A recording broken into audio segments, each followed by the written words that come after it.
Biblia in the first Samuel, Book of Samuel, chapter 15, verse 22 hanggang verse 23.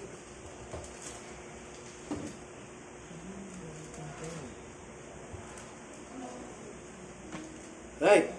First Samuel chapter 15, verse 22 hanggang verse 23. Basahin po natin. And Samuel said, the Lord has great delight in burnt offerings and sacrifice, as in obeying the voice of the Lord. Behold, to obey is better than sacrifice, and to hearken that the fat of rams. Verse 23, for rebellion is as the sin of witchcraft, and stubbornness is an iniquity and idolatry. Because thou hast rejected the word of the Lord, He hath also rejected thee from being king. Tayo po'y manalangin. O Diyos, salamat po muli sa gabi pong ito. Tunay po na kami po ay nagagalak sapagkat muli ka namin makadaupang palad. Nasa kalagitnaan ka namin po, Diyos. Kaya salamat po muli sa iyong presensya. Salamat po, O Diyos, sa lahat ng mga bagay na patuloy na ipinapakita at ginagawa niyo po sa buhay po namin. Salamat po sapagkat ang lahat pong ito ay aming natututunan. Lumalago po ang pananampalataya, which is ito po yung kalooban po sa bawat isa, na lumago po ang aming pagtitiwala at pananampalataya po sa inyo. Kaya sa gabi pong ito, muli O Diyos, aming nililimos ang tulong ng banal na Espiritu na ipaunawa ang mga bagay pong ito at magkaroon po ng kapangyarihan sa buhay po namin na ito po ay aming masunod, may gawa po namin sa aming buhay. Salamat po sa lahat sa inyong mga anak O Diyos na narito ay iyong padaluyin, Panginoon, ang iyong biyaya ng habag sa bawat isa. Ganon din po sa mga kapatid po namin na wala po at hindi po namin sila nakasama. Whatever, Lord, na naging reason, ay kayo na po ang bahala sa kanila, O Diyos. Sa inyong mga kamay, aming pinagkakatiwala po ang lahat. Ano man po ang kanilang kalalagayan, ay kayo na po ang bahala, O Diyos. Ito po aming dalangin sa pangalan po ni Jesus. Amen. Alright, dito po sa ating text ay kilala naman po natin kung sino po si Samuel, no? Isa po siyang request, no? Ibig sabihin, ito po ay kasunduan o inihingi ng kanyang ina na bigyan po siya ng isang anak at gagawin po niyang tagapaglingkod. Kaya pinagbigyan po siya ng Diyos. That's why lumabas po si Samuel bilang lingkod o prophet, no? Dito sa ating pag-uusapan, makikita po natin ang isang tao kung saan ay lumago at naging hari po siya. It is no other than is King Saul. No? Kaya pag-aralan po natin at ibigay po natin yung kanyang yung attention po natin. Kaya dito sa ating text in verse 22 to 23, which is si Samuel po ay kinonfront po niya si Saul. Right? Or having disobeyed God. Okay? Ibig sabihin ay si Saul ay hindi sumunod sa Diyos. Kaya pag-aaralan po natin kung bakit. No? There are three things na meron po tayong makikita po dito. Number one, yung rhetorical question, yung kapahayagan na katanungan kay Saul. Pangalawa, yung Samuel rebuke. No? Bakit niya nirebuke? Maganda naman yung kanyang ginawa. Pangatlo, yung kadahilanan kung bakit niya nirebuke si Saul. No? Number one, Samuel's rhetorical question. No? Bakit? Kasi kung titignan po natin sa context po ng ating chapter na binasa, inutusan po si King Saul, no? Na patayin lahat, mula hari hanggang sa sakling. Ibig sabihin, pati yung sumususo sa lahat ng mga hayop ay patayin. Right? Pero madaling salita ay hindi po ginawa ni Saul. Sino yung pinreserve niya? Si Agag, si King Hagag. Diba? At kinuha pa yung mga matatabang ram, yung mga tupa, ay hindi nila pinatay po yun. Kaya ang tanong ni Samuel kay King Saul, in verse 22, ulitin po natin. Then Samuel said, as the Lord has a great delight in burnt offerings and sacrifices, as in obeying the voice of the Lord. Right? Kaya, again, no? Akala po ni Samuel ay sinunod po niya si Saul, sinunod po niya yung kautusan po ng Diyos. Akala niya ay maganda yung kanyang ginawa. It is only a partially obeyed. Okay? Pero mo, ang utos ng Diyos, patayin si Agag. Isa yung ari ng Amalek. No? Pero hindi. Kundi, inutusan pa niya ang kanyang mga tao to take the spoils. No? Na dapat hindi kukunin. Kasi siyempre, siguro, naengganyo po siya dahil nasasayangan. Dahil ang mga hayop pong ito ay naisip niya, maganda ito para i-sacrifice. Imagine, mga matatabang hayop po ito. Kaya ang isip po ni Saul ay maganda for sacrifices, no, to the Lord. So, akala ni Samuel, dahil sa pagganap po niya sa kanyang religious activities, ay maganda ang kanyang ginawa. Okay? Sa kanyang pagsunod, sa kanyang religious observance, ay nagpapakita na ito po ay maganda. So, ibig sabihin, sa thinking niya, he completely obeyed the Lord. Right? Kaya nung nabalitaan po ni Samuel po ito, ulit, no? As the Lord, as a great delight, burnt offerings and sacrifices, as obeying the voice of the Lord. No? Yun po yung tanong po ni King Saul sa kanya. Okay? So, ibig sabihin, mas maganda pa ba yung pag ginawa mo kaysa pag-disobeyed mo, yung kung saan ay command po ng Diyos na gawin mo ito, mas maganda pa ba yung i-offer mo, yung gagawin mo sa'yo, kaysa yung pagsunod mo sa utos ng Diyos? Right? Yun yung question na dapat sagutin o dapat isettle kung bakit niya mas mahalaga pa yun. Now, in our daily life, sa buhay po natin, ay we can apply this question. Mas mahalaga pa ba yung pagpunta mo sa simbahan kaysa sa pagsunod mo sa Panginoon? Tingnan po natin. Okay? Kaya bago po natin lalaliman pa sa ating pag-aaral within this scenario, ay tingnan po natin, i-consider po natin ang ating sarili.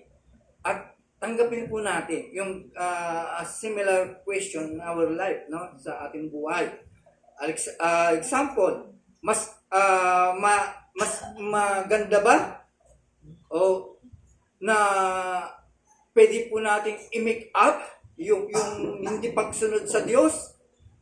Let's say, hindi mo sinunod sa Diyos, yung pagpunta mo sa simbahan, tama ba para mapagtakpan yung ating hindi pagsunod? Right? Tingnan po natin. O sometimes, do we think sometimes that yung pagbasa po natin ng Biblia on a regular basis, pwede ba nating i-make up po ito sa hindi pagsunod sa Diyos? Kasi pagpalagay po natin, no, nabasa mo ang buong Biblia tapos hindi mo naman sinunod. Do you think pwede ba nating takpan sa ating pagbabasa ng Bible? Or sometimes yung oportunidad na pag-share ng gospel, do you think mamimik up po natin sa gusto lang po natin na sharean? While there are many opportunities na dapat gawin? What do you think? Okay? Kaya, ang lahat bang ito ay pwede pa natin pagtakpan kung lahat ng oportunidad na ibinigay po sa atin ng Diyos?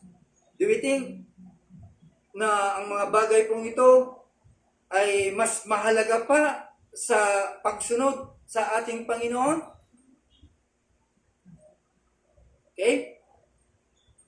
Bakit kinwestiyon po si Saul o si King Saul samantalang ang kanyang intensyon ay napakaganda.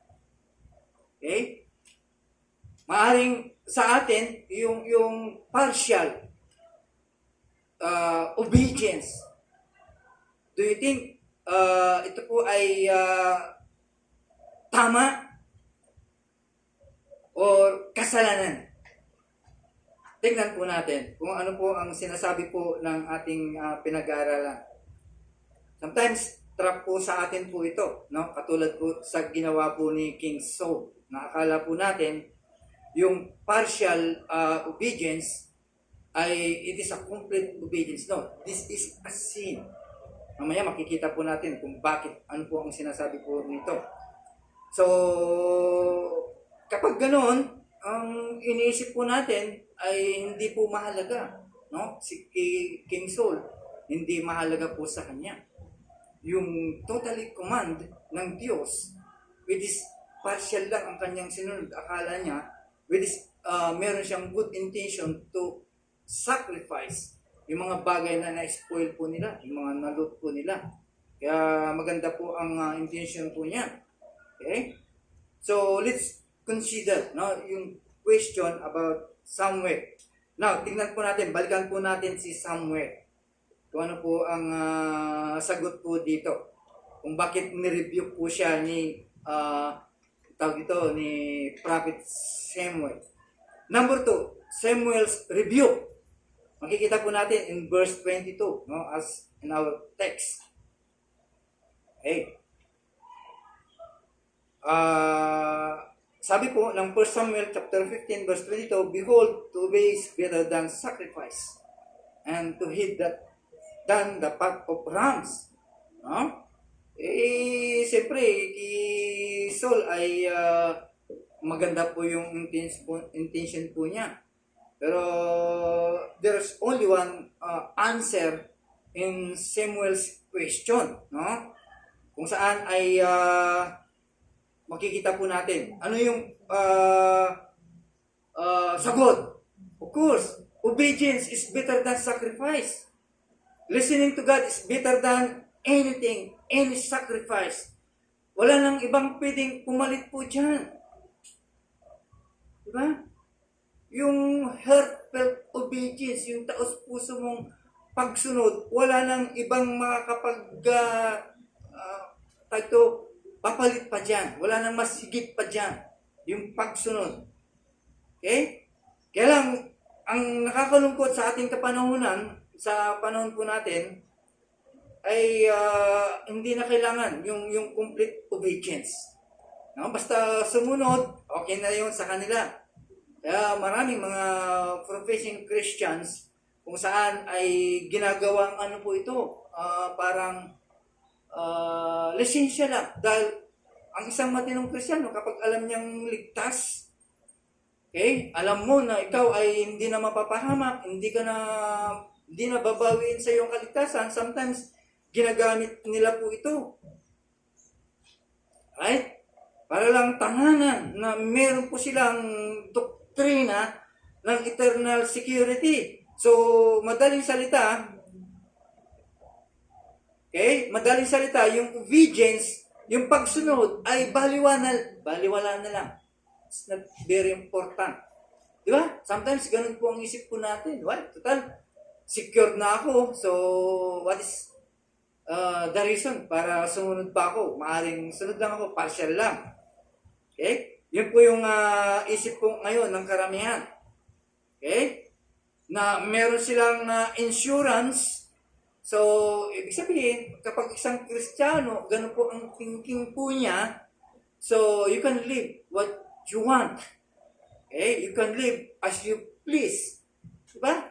Kapag ganun po ang thinking po natin, lalo na kapag sure ka na sa buhay ng walang hanggan, despite of all these things, akala mo okay na sa'yo yun. Dahil anong silbi pa pag sumunod ako? Ay lahat naman na sa akin ay secure na ako. Kaya sometimes ganun po ang thinking po ng ibang mga Kristiyano. Okay? Wala nang they are lacking of obeying. No?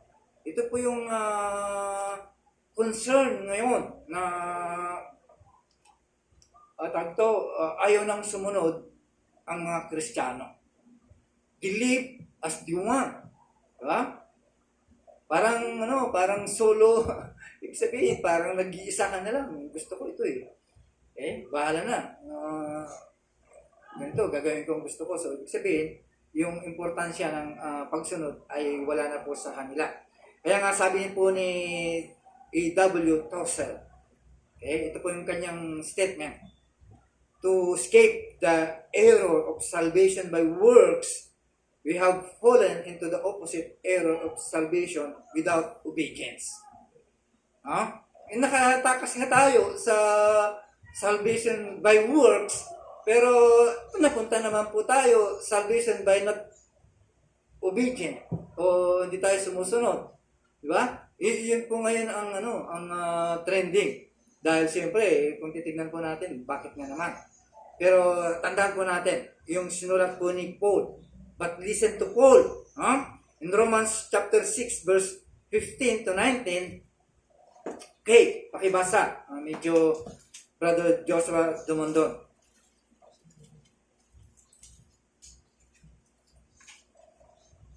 Romans chapter 6, verse 15 to 19. What Okay. then? Shall we sin because we are not under the law, but under grace? God forbid. Know ye not that to whom ye yield yourselves servants to obey, his servants ye are to whom ye obey, whether of sin unto death, or of obedience unto righteousness? Verse 17, But God be thanked, that ye were the servants of sin, but ye have obeyed from the hearts, that from the doctrine which was delivered you. Being then made free from sin, ye became the servants of righteousness. I speak after the manner of men, because of the infirmity of your flesh.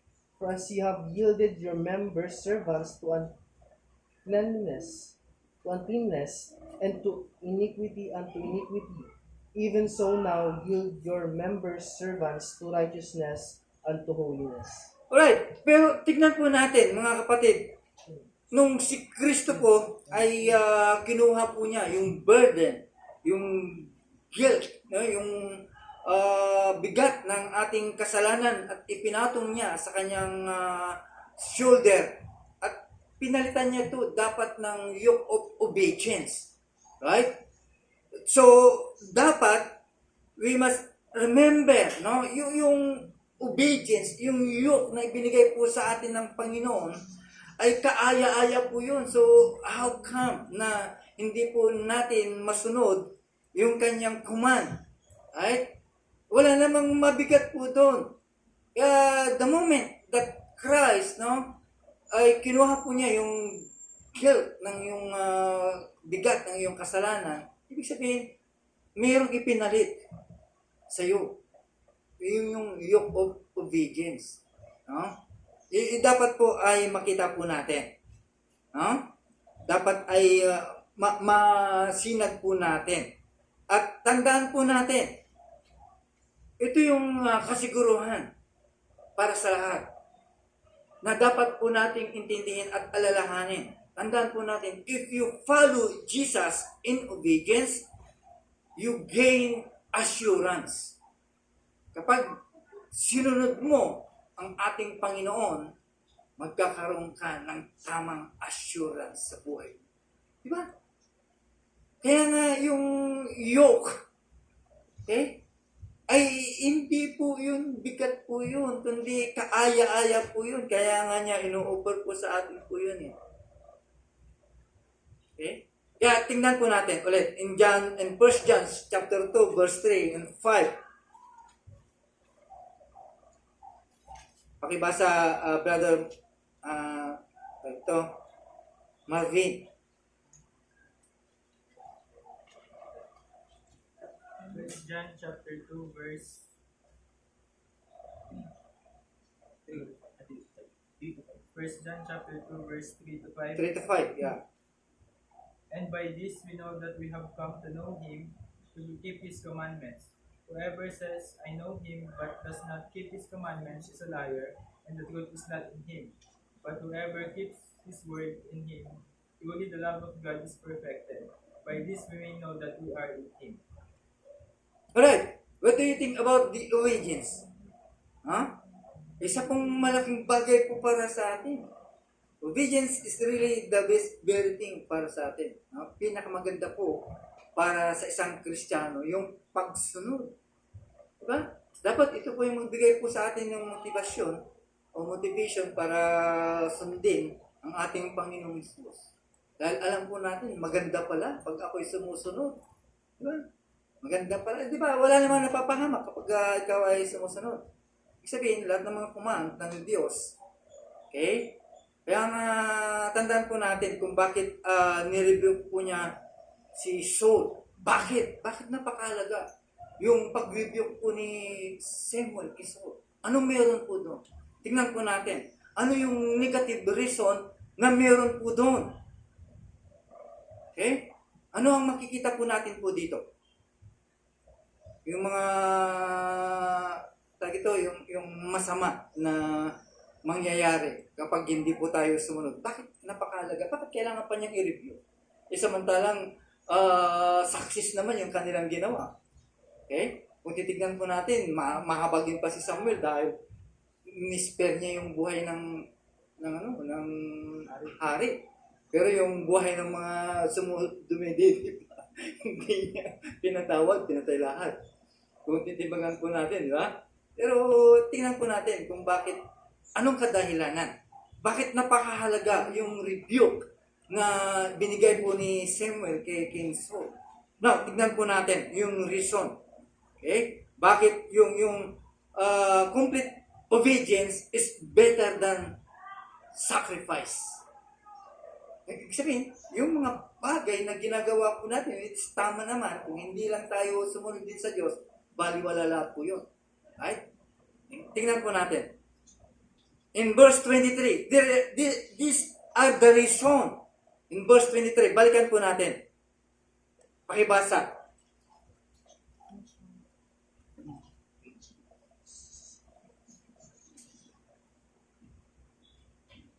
Pakibasa, Brother Mark.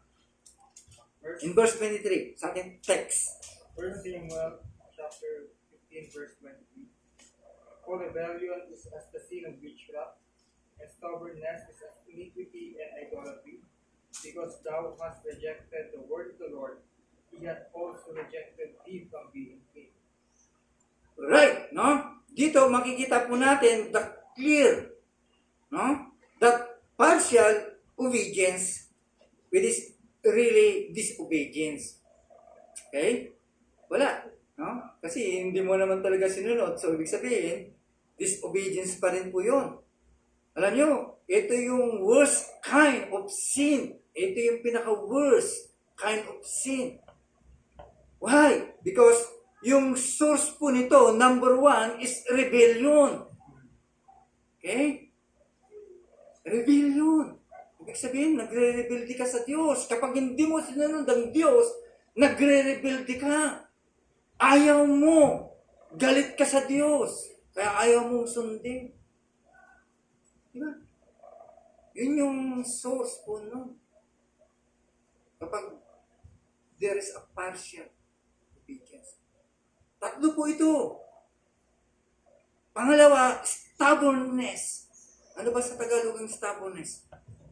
Matigas ka.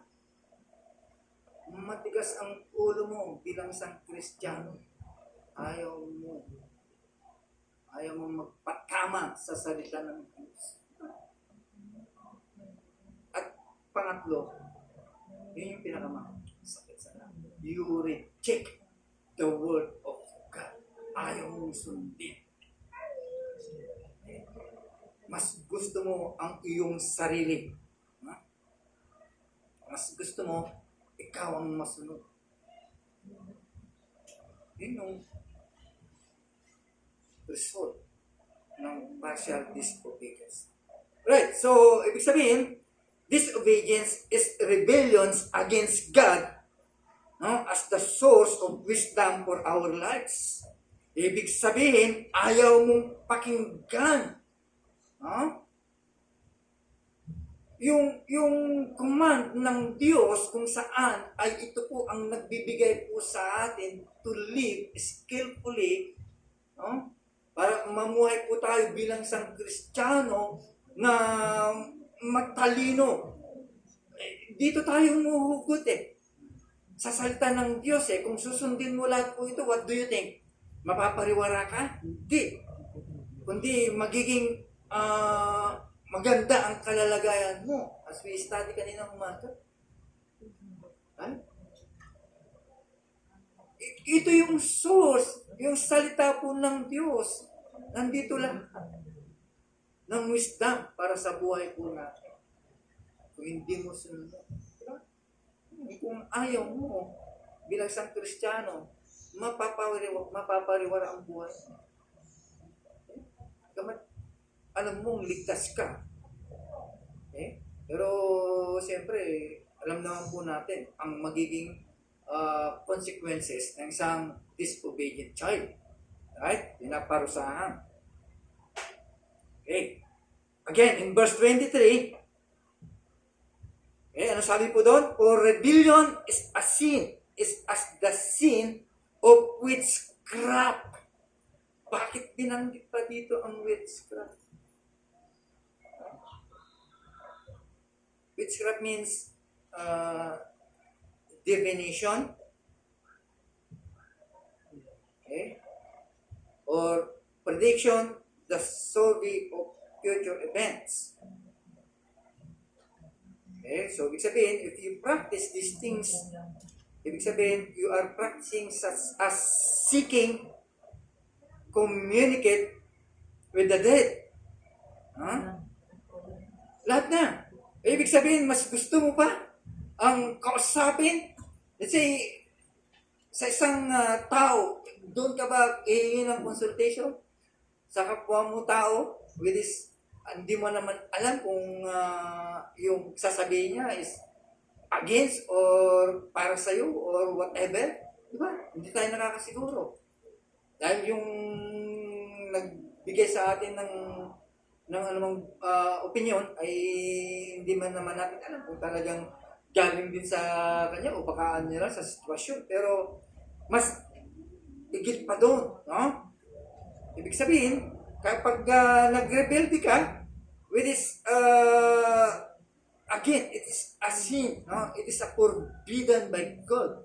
No? Pinagbabawal po ito ng ating Diyos. Yeah? Kung hindi tayo makikinig sa command po ng Diyos. So, ibig sabihin, mas gusto pa natin makinig o kumonsulta sa mga bagay na walang alam, o sa mga bagay na wala na, yun po yung ginagawa po ni Saul. Now, basahin po natin yung Deuteronomy chapter 18 verse 10 to 12. Pakibasa, Brother Anthony.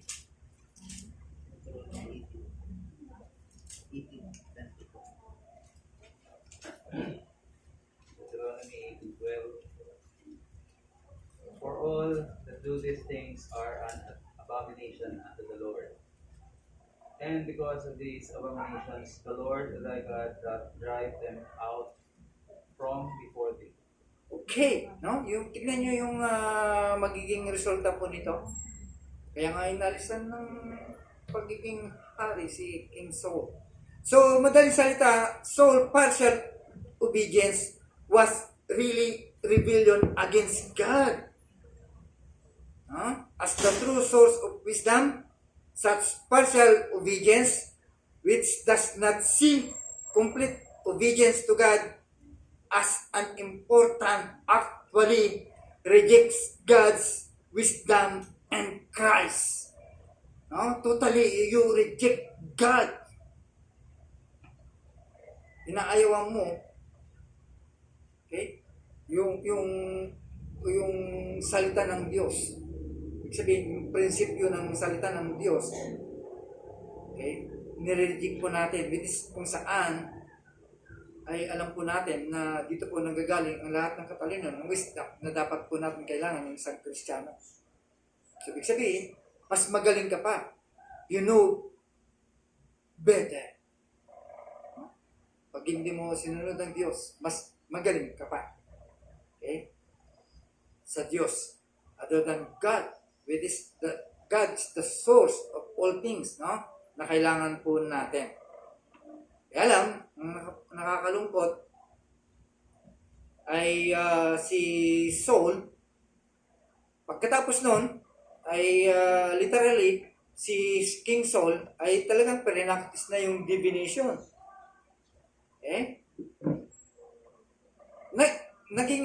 Naging worsen pa. No? Talagang perinaktis po niya. Kaya nga, kung saan na siya pumunta, kung saan na siya kumonsulta. Kaya it is a warning to us. Okay? Since it is shows us how easily partial disobedience, no? Tandaan po natin, napakadali lang. It leads, no, to complete disobedience. Kaya yung hindi natin pagsunod, kahit ni kating lang po yun, ang sumatotal po nun, it is a complete disobedience. Right? Hindi natin pwedeng ikatwiran po yun. Bakit? Kaya nga inuutos po ng Diyos, ibig sabihin, merong sa likod nun, merong magandang bagay na mangyayari. Okay? Pagkamat masakit, no? Nakakaawang gawin, you should. Sabihin, sumunod pa rin. Dahil alam po natin na merong magandang magaganap kapag sinunod po natin. Okay? Pangalawa, disobedience is stubbornness toward God. Okay? Ang ibig sabihin po nito? Kaparehas din lang ito ng sin as idolatry. Stubbornness toward God, that is the same kind of sin as idolatry. Okay? In verse 23, again, stubbornness is an iniquity and idolatry.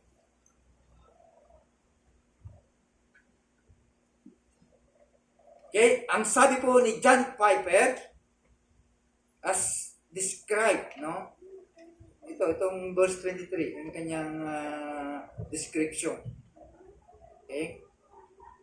Kung paano niya tinignan. Ang sabi po niya, when God says one thing, and we consult the little wizard of our own wisdom. Okay? Kapag nagbigay ang Diyos, hukuman, at kinonsulta po natin sa ating sarili, sa ating katalinuhan, okay, on our own wisdom, okay, siyempre, ang mangyayari po nun, then stubbornly to choose to go our own way. Kapag ikaw ay nagkonsulta ka agad, no? Something na merong ibinigay ng Diyos sa'yo at ikinonsulta mo sa sarili mo. Meaning, ikaw ay meron ng stubborn spirit. Ibig sabihin, pinili mo yung sarili mo in your own way. Ibig sabihin, nananangan ka sa sarili mo. Means, that is idolatry. No? Ibig sabihin, bumilib ka sa sarili mo. Naniniwala ka sa sarili mo. Okay? Kaya tandaan po natin, huwag po nating gawing alternative ang ating sarili sa Diyos. Huwag mong ibig sabihin, huwag mong gawing alternatibo ang sarili mo, ang wisdom mo, ang pag-iisip mo sa mga bagay. Kundi sa Diyos lamang, ikaw ay dumiretso o tumangan po sa Kanya. If not, kung gagawin mo po yun, you are guilty of being idolaters. No? Ibig sabihin, believe ka na sa sarili mo. At higit sa lahat, worst things worst, yung naging idol mo na ang sarili mo. Wala nang pakialam, wala ka nang pakialam sa yung Panginoon. No? Ibig sabihin, sinusunod mo na lang ang sarili mo. Okay? Kaya mga kapatid, dapat po nating tayuan itong kadahilanan that God will be displaced. No? Ano ba sa Tagalog yung displaced? Hindi malulugod. Right? Hindi siya malulugod sa ating disobedience. Why? Bakit hindi siya nalulugod? Every time, no? Na you disobey God, you attack on His glory. Kapag hindi mo sinunod ang Diyos, every time, ibig sabihin, ina-atake po natin ang kanyang pangyarihan, ang kanyang glory. Okay? Dapat, ang gawin po natin, ilagay po natin, kung sakaling yung takot mo, the fear of man, in the place of the fear of God. Okay? It elevates pleasure in things above pleasure in God. Dapat yun po yung ating gagawin. Okay? It seeks a name for itself instead of name for God. Dapat sa Diyos. Okay? Huwag po tayong magkukonsult sa ating katalinuhan, our wisdom. Okay? Kundi magiging satisfied po tayo with the will of God. Huwag po tayong mananangan sa ating katalinuhan, kundi manangan po tayo, magiging satisfied po tayo kung ano po yung kalooban po ng Diyos. Okay? Kung gagawin natin po ito at hindi po natin gagawin at babaliktarin po natin, means to say, ay hindi po natin binavalue, kundi yung sarili po natin. Okay?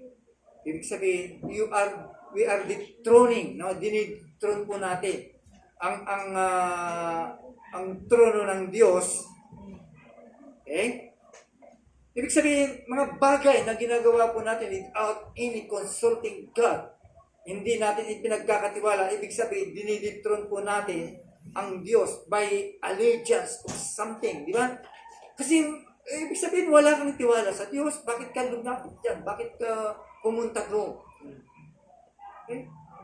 Bakit sa kanila nila pumunta?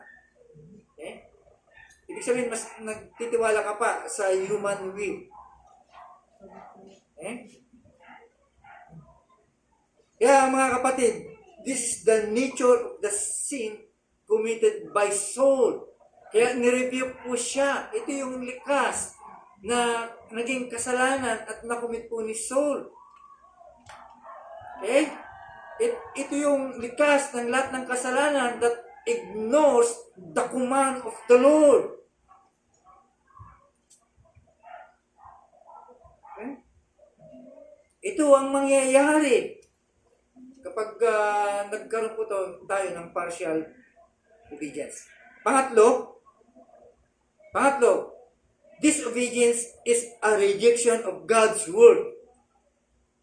Okay, again, in verse 23, because you have rejected the word of the Lord, He also has rejected you from being king.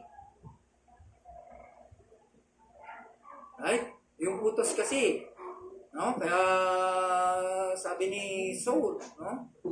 Pinayagan niya kanyang mga tao to ingatan yung mga cattle. Okay? Anong reason po ni Saul? Para gawing sacrifice. Well and good. talagang maganda ang kanyang intention o mag-offer po siya, okay, sa ating dakilang Diyos. Which is, ibig sabihin, mas interested po si Saul in worshiping the Lord para magbigay po ng glory. Diba? Magandang intention po yun. Dahil yung gagawin niya ay magbibigay po ng parangal, papuri po sa Diyos. Pero pinakita po ni Samuel sa kanya, hindi po pwede. Paano ka maglilingkod, magpupuri sa Diyos while you are rejecting His word? Pwede ba yung pagsabayin po yun? Hindi po pwede po yun. Kaya ganun na lang ang pag-reflect sa kanya. You cannot worship God kung ikaw naman ay hindi sumusunod sa salita ng Diyos. It cannot be. Hindi tatanggapin. Kaya nga hindi tinanggap eh. Right? So, ibig sabihin, if you rejected God's word, ibig sabihin, you refuse to obey.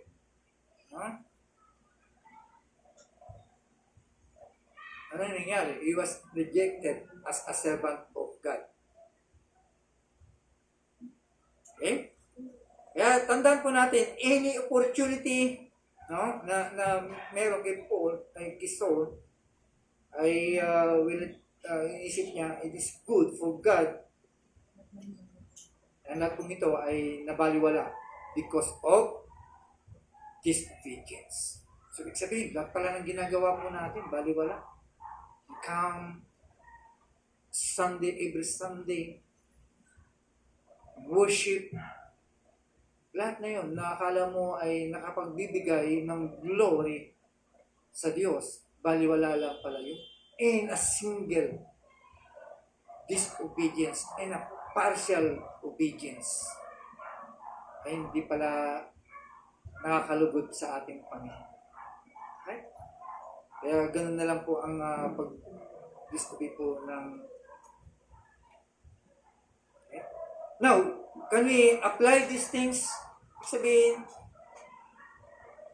katulad ng ginawa ni Saul, ay pwede ba nating gawin din? Or pwede nating baliktarin? Sa atin, meron ba tayong kaparihas? Katulad ni Paul? Upang mabulag po ang ating sarili, which is good, maganda yung motibo po natin, pero disobedience naman po tayo. Okay?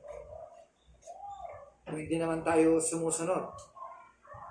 Or have we tried to rationalize our disobedience? O kailangan pa bang i-reason out natin yung ating disobedience o aminin na lang po natin that we are rebellion. We are a rebellion Christian. Aminin na lang natin na nagre-rebel din po tayo sa Diyos against God. Or sometimes nasabi na po natin sa ating sarili that partial obedience, or do you think it's good enough for you? Or mas madali yung tanggapin na we are just stubborn and selfish to put God's will first. Okay? O talagang matigas ang ating sarili para ilagak ang kalooban po ng Diyos una. Okay? Or babaliwalain na lang natin po ito. Now, ito po yung rason. Okay? If you are truly a servant or Christian or disciple, right? Ito po yung iiwanan ko po sa inyo.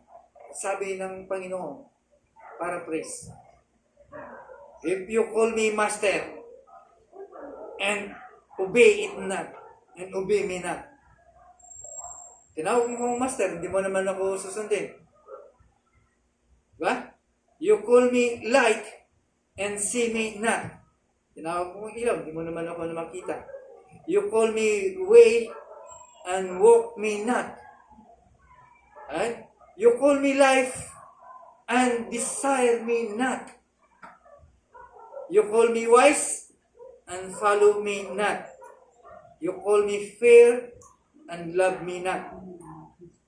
You call me rich and ask me not. You call me eternal and seek me not. You call me gracious and trust me not. You call me noble and serve me not. You call me mighty and honor me not. You call me just and fear me not. If I condemn you, blame me not.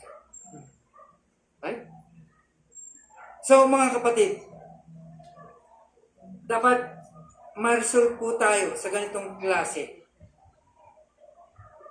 Okay?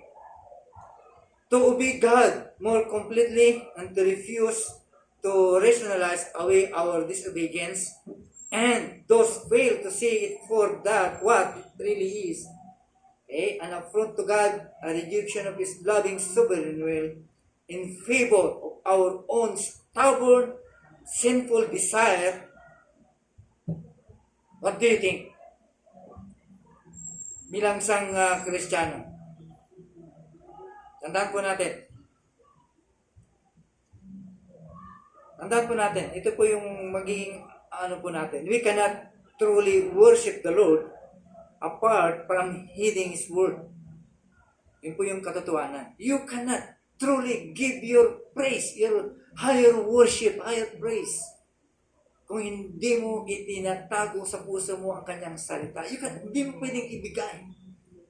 Diba? Kaya sometimes may mga Kristiyano na hindi talaga may bigay ang kanilang lakas sa pagkanta, sa pagpuri sa Diyos, because there's something wrong, lacking. Yung pinakamahalaga po sa lahat, yung obedience. Okay? As we close, we must always look to His Word as the source of wisdom. We need to truly serve and worship Him. Katulad po ng sinabi po ni Paul sa kanyang salita, all Scripture is given by inspiration of God and is profitable for doctrine, for reproof, for correction, for instruction, righteousness, that man of God may be complete, truly equipped of every good work. Okay? Kung alam naman po natin, yun po yung magiging outcome. Okay? As we close, something na may sumulat po dito. One of the reasons people find it hard to be obedient to the commands of Christ, isa daw kadahilanan kung bakit ang mga Kristiyano ay napakahirap sumunod sa kautusan po ng ating Panginoon is that they are uncomfortable taking orders from stranger. Kaya yun yung mahirap.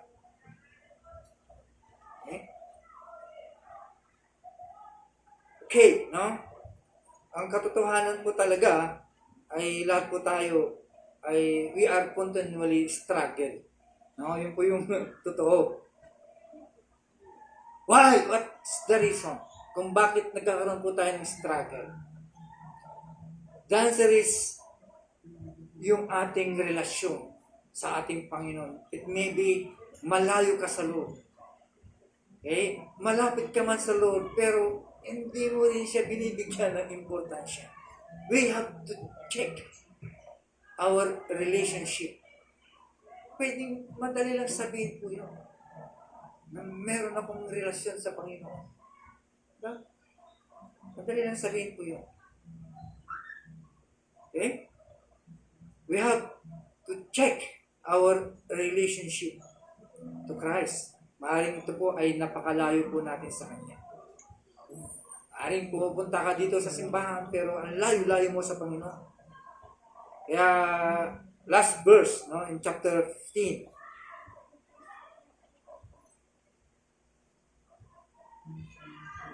Verse 5, yung I am the vine.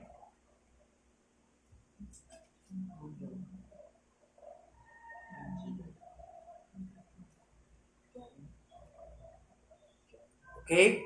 Basahin ko na lang. I am the vine, you are the branches. He who abides in me, and I in him, bears much fruit.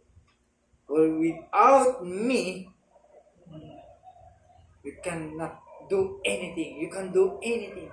You can do nothing. Okay? Wala daw tayong magagawa. Kaya, mga kapatid, we can never obey as we should without a close relationship to our Lord Jesus Christ. Without the strength of our Lord enabling you, kung wala yung lakas na ibinibigay sa iyo ng ating Panginoon, katulad ng sinabi po ni Paul, last verse, in Philippians chapter 2, verse 12 to 13, basahin po natin. Ito na po yung last verse po natin.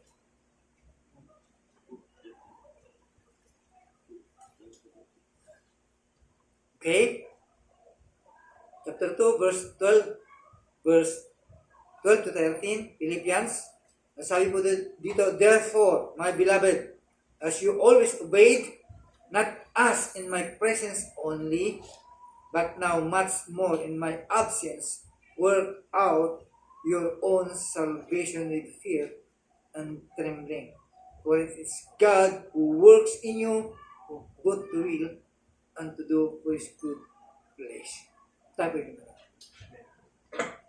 Salamat po Diyos sa gabi pong ito, sa aming natunghayan, tungkol po sa iyong salita ng Diyos. Maaari Lord, maaaring kami po ay, tawag nito Lord, ay guilty po kami. We are guilty of anything. Maaaring sa mga maraming bagay, kami po ay nag-disobey po sa iyo. At sa akala po namin, para mapagtakpan po ito, Panginoon, ay ginagawa po namin yung mga bagay na akala po namin ay karapat-dapat po sa inyo. Pero this time, Lord, na hindi pala mahalaga. It's nothing. Kung yun po ang aming naakala po namin ay mapagtatakpan lahat ng bagay sa hindi namin pagsunod. Kaya, ang kahilingan mo lang, O Diyos, yung heartfelt obedience. Yung pagsunod, Panginoon, na merong kalaliman sa puso po. Na alam po namin, Lord, na sa aming pagsunod ay matutuwa ka. And at a good pleasure po sa amin. Because sa aming pagsunod, there's something na magaganap sa buhay po natin. Kaya sa gabi pong ito, O Diyos, forgive us and help us na maging masunurin po kami bilang mga anak mo, bilang mga Kristiyano. Tulungan niyo po kami, Panginoon, na maging tagasunod po kami bilang mga disciple mo, Diyos. Ay masunod po namin anuman po ang mga bagay. Because ang pagsunod po ay hindi po ito kabigatan, kundi po ito ay kaaya-aya para sa amin. Kaya salamat po, O Diyos, sa gabi po ito, sa mensaheng na aming natanggap. Tuloy na pagpalain mo po ang iyong mga anak. Ganun din po, Diyos, mga kapatid po natin na wala po dito. At higit po sa lahat, ang aming kapatid na si Brother Joshua, saan ay nagtitik po siya ng medicine para siya umalik. Pagpalain mo po ang mga gamot na kanyang ititake. Pagpalain mo po, tulungan mo rin po siya, Panginoon, na masunod anuman po ang mga habilin po ng mga doktor para sa kanyang sarili. Bigyan mo po siya ng sound, kalakasan loob na masunod po niya yung nararapat para sa kanyang salita. Higit po sa lahat, yung kagalingan na nagmumula po sa inyo. Maraming salamat. Ito po aming dalayan sa pangalan po ni Jesus.